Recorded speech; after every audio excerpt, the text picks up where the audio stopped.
La triangulación suena a cosa rara, a concepto de psicólogo de sofá caro, pero en realidad es más sencillo de lo que parece, y más común de lo que querríamos admitir.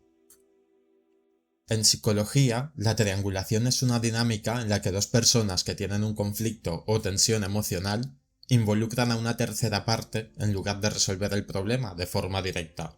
Y suena técnico, suena manual, pero en la práctica la triangulación se disfraza de cosas mucho más cotidianas.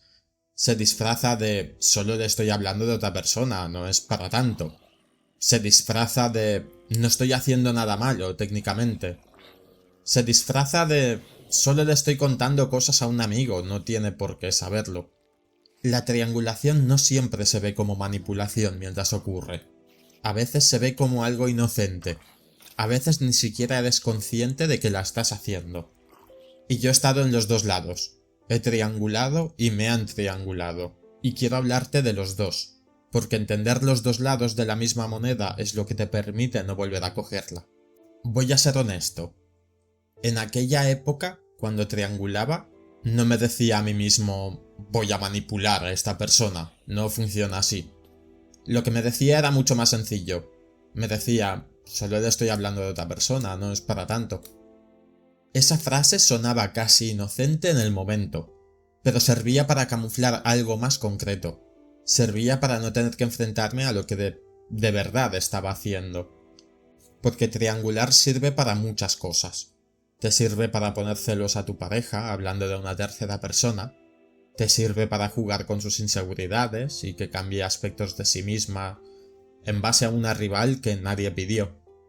Te sirve para eludir límites que te quiera poner. Y te sirve para alimentar una rivalidad que pueda beneficiarte. Y en mi caso, lo que buscaba era una mezcla de todo eso. No quería sentirme vulnerable. No quería tener la conversación incómoda. No quería poner límites porque poner límites significaba arriesgarme a perder a esa persona.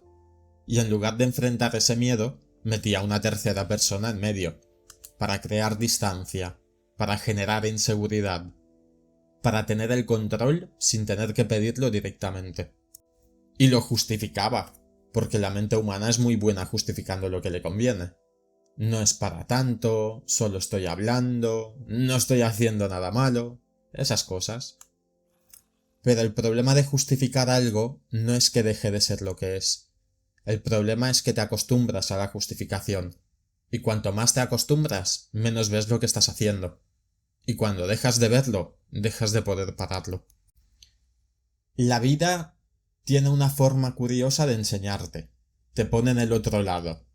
Y de repente lo que antes justificabas, lo sientes en carne propia. Porque triangular es algo que también te pueden hacer a ti.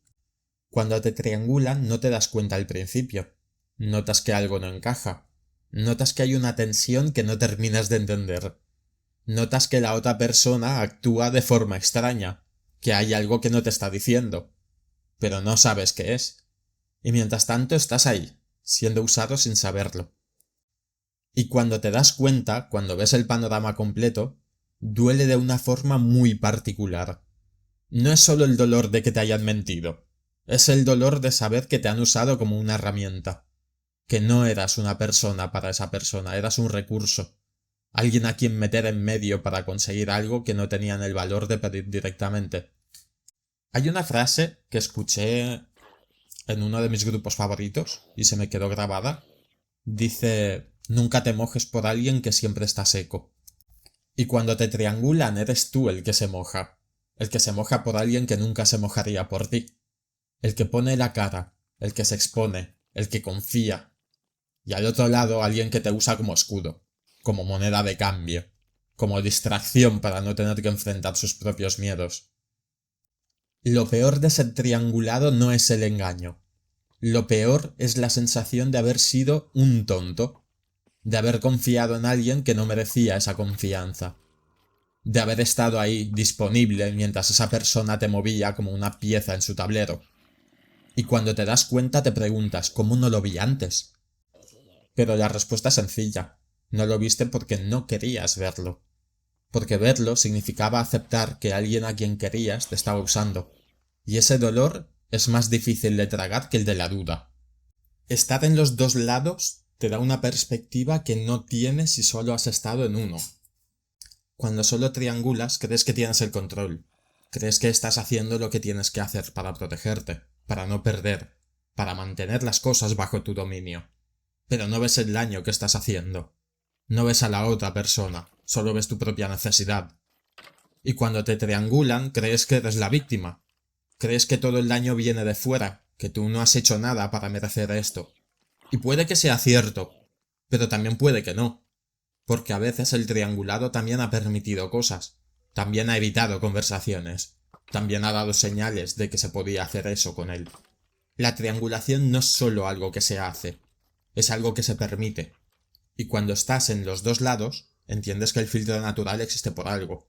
Entiendes que hay personas que se van porque tienen que irse, y hay personas que se quedan porque tienen que quedarse, pero no puedes forzar ninguna de las dos cosas.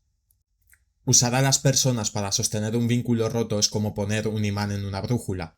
Estás trucando el mecanismo. Y sí, la brújula va a apuntar a donde tú quieras, pero no te va a llevar al norte.